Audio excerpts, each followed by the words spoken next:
Hi again, this is Professor Innes, and you're now approaching starting module number 303, which is on Immanuel Kant's categorical imperative.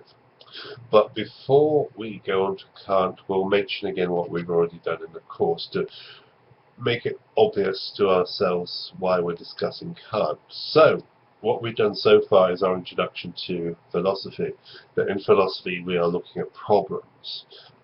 We philosophers, which is you as well, it's not just me, hear arguments, we hear these assumptions, and we think to ourselves, there's something wrong with that assumption. All arguments have problems anyway, but some have more problems than others. And we philosophers think, okay, this assumption has something wrong with it. So therefore, it could be a simple one that all Californians are bad drivers.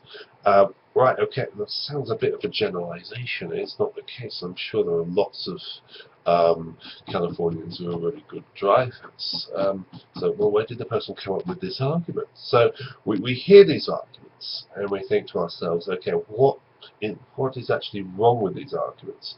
It's not just the case it sounds a bit off or suspect. It's just, as philosophers, we've got to find out what is actually wrong and provide some evidence that there's something wrong with this particular argument, just as really they should have provided evidence that their argument was credible in the first place. So we find these assumptions. In ethics, we have that understanding that we are looking at ethical problems and also hearing about the different solutions to these ethical problems. We are not necessarily looking at the different notions of the good, as it were, such as Kant, Bentham, and Aristotle. That's not necessarily what we're doing here, but we are definitely looking at ethical problems and see what's wrong with them. Here we have these different thinkers who come along and they try and solve these problems. So we've done Aristotle already, and he's provided you with an explanation about the overall well-being. Here we're talking about living the good life. So that's a contextual, everyday situation. And in that consideration, you think to yourself, okay, I deserve to be happy. Human beings desire happiness, and if I'm not happy, then something's wrong. I'm not going about my everyday life and actions in a way which is leading towards the goal of happiness. So, in that sense, I need to sit down and think and set up these goals to be happy. Now, be careful about this one, because we do live in a world of mass media, and lots of people have goals which they found on the internet. But being a touch facetious there, but nonetheless, that might be the case. So they find this goal and they try to achieve this goal. Now, this goal may be unachievable, which is going to make you even more unhappy. So the case is, with these goals, according to Aristotle, you've got to find these goals which are achievable. Then you're going to be happy. So you are approaching the goal of getting a degree at Boise State University. Now, that's an approachable goal. It's a realistic goal that will make you happy.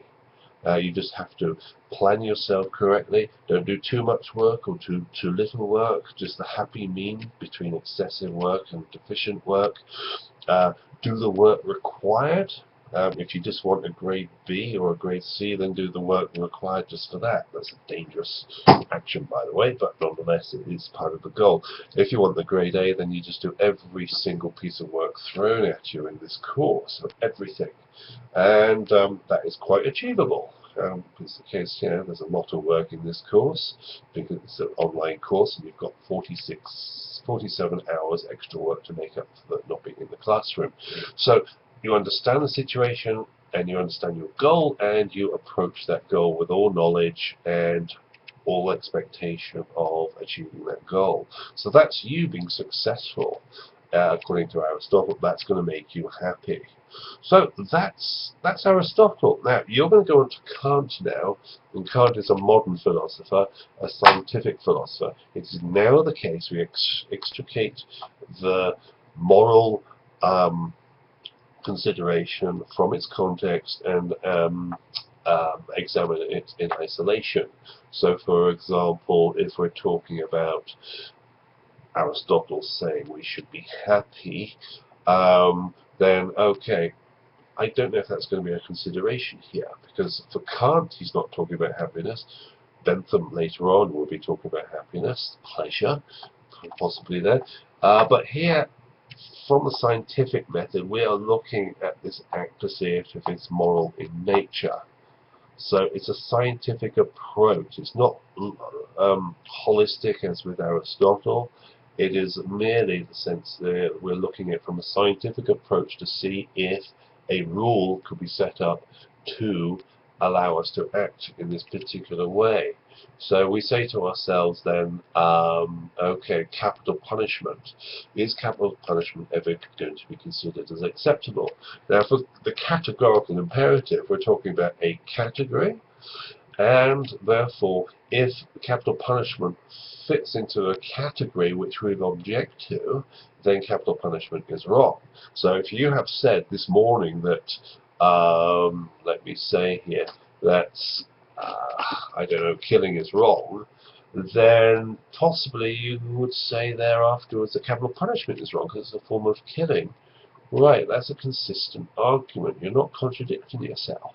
Right, okay, so therefore I said this morning that killing is wrong. I've been asked if capital punishment is wrong, and I have to now say, right, okay, capital punishment is wrong. Tomorrow someone will ask you if euthanasia is wrong. Okay, killing is wrong. Euthanasia is an act of killing. Okay, euthanasia is also wrong. Okay, so we've been consistent within the category. And therefore, with Kant, you have to remain consistent at all times. That is what makes you moral. And you cannot change because your feelings change. So, for example, let me think, with the gay marriage situation, there are those out there who are changing their mind about gay marriage. Now, okay, we say to ourselves, okay, well, fair enough, you can change your mind if you want, but how did they change their mind? So a politician a couple of years ago was approached by his son, and his son told him that he was gay. Right, so because of that, he changed his views. Now, you've got to think to yourself, why did he change his views? Surely he's got the same argument he had before.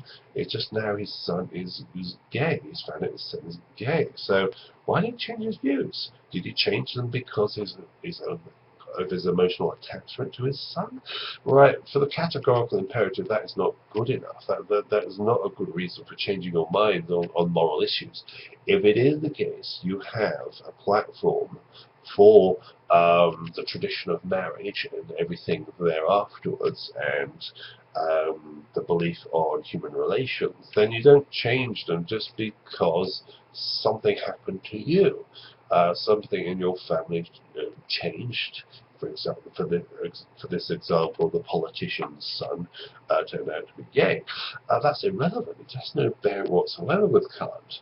Now, this sounds very cold and, well, basically cold and uncaring, but if you're going to be a moral person, according to Kant, that's how you're going to act. You've got to be careful and consistent and strict about one's moral beliefs. You don't just change them because your feelings change. You stick to your particular argument, and if you do wish to change the argument, then therefore it's a consistent change of the argument, and everything to do with that category changes as well. One has to take that into account. So it's a strict position to take, very strict. So hopefully that will give you some guidance as far as the categorical imperative is concerned. You will be leading on to Bentham, and after Kant, you may think Bentham is somewhat of a relief. Therefore, the strictness of Kant's argument is let go, and you have a more flexible position with Bentham. Right, that might be the case, but take into account here that Kant does tell us that we have free will, and we put this free will into action when making these moral decisions. Bentham will come along and say we don't have free will, and we've got to be ordered around by rules and regulations. we're just not up to this moral decision making. Right, so if you think Bentham's more attractive, then be careful, because you might have to say goodbye to your free will. That's if you have it in the first place as Bentham. But Kant says in order to be moral, we have free will, or we've got to have free will. Now, if we don't have free will, we can't be moral. That's the decision we may have to accept here with Bentham. So be careful, when you get too fed up with Kant, and decide you don't like him. The other option of Bentham later on might not be a design option. Be careful about that here. Now, if you want popular cultural reference here, there is, of course, Anthony Burgess's Clockwork Orange. There is the book to read, and also you can go and see the film. Take away somebody's free will. Yes, there are well-ordered Clockwork Orange, but as Burgess says here, with the clockwork inside, you lose the goodness of the orange. It's no longer something which is vital and full of life. Yes, that person is now a law-abiding citizen, but they're not thinking about keeping the laws because they have thought so. They're keeping the laws because they're being told to do so. They no longer are allowed to exercise their free will. So, in that sense, that's a public cultural reference towards this particular argument here of saying goodbye to your free will, saying goodbye to your choices, which Kant really holds on to. Okay, so gone over 11 minutes, so I think it's time to end this particular video here. Right, so keep that in mind with philosophy. We deal with problems. In ethics, we deal with ethical problems, and so far you've got two philosophers dealing with ethical problems in very different ways, both Aristotle and Kant.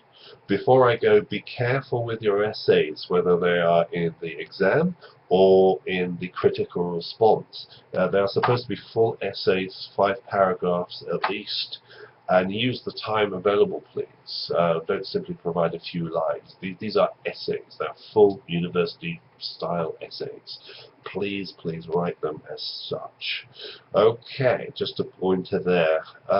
But anyway, let me know if things need to be corrected, if there's anything that needs to be changed, if something's not working, please do so.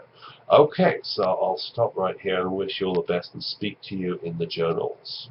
Okay, speak to you soon. Bye-bye.